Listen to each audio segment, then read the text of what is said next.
ketganicha 70 ta qilich zarbasi bilan o'sha joyda shahid bo'ldi deydi. Biz undan shijoatlarni qo'llarimizga qilishni olib yana jangga kirishganimizda Rasululloh asta-sekin boya quduqdan chiqib keladilar ekan. Rasulullohning faqat nimasi ko'rinardi? Ko'zidan tanib qolgan sahoba Ka'b ibn Malik bo'ladi. Ka'b ibn Malik ana Rasululloh tirik ekan, ey ashob deganda Rasululloh jim deyishga ulgurmaydi. Yana mushriklar diqqati Rasulullohga qaratilar.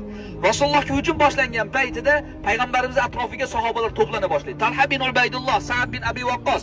Rasululloh Sa'd bin Abi Waqqosga kamon o'qini berar, otam, onam sizga fido bo'lsin, Sa'd oting derdi.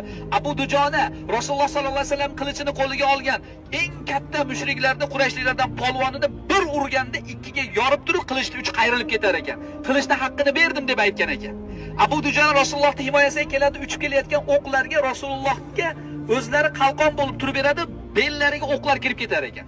Qatada bin Nu'man payg'ambarimiz sollallohu alayhi vasallamning oldiga himoya kelgan paytida ko'zi jarohatlanib, ko'zi osilib qolganlarida Rasululloh ko'zlarini o'sha joyda olib turib, joyiga solib tupurgilab qo'yganda avvalgidan ham yaxshi ko'rib qoldim deb aytadi. Talha bin Ubaydulloh Rasululloh himoya qilayotganda barmog'i uzilib ketadi. Barmog'i uzilib ketgan Rasululloh sollallohu alayhi vasallamning esa tizzalari bo'shashib ketgan bo'ladi. Toqqa chekinaman deb g'orga, tog'da qoyali toshlarga kirmangan paytida chiqolmaganlarda Talha bin Ubaydulloh qo'llari uzilgan sahoba Rasulullohga enkayib berar ekanlarda Rasululloh mening belimga oyog'ingizni bosib toqqa chiqib keting deganda payg'ambarimiz Talhaning beliga oyog'ini bosib turib vojib bo'ldi Talha, vojib bo'ldi Talha degan ekan. Nima vojib bo'ldi ya Rasululloh deganda jannatingiz vojib bo'ldi deb aytgan ekan.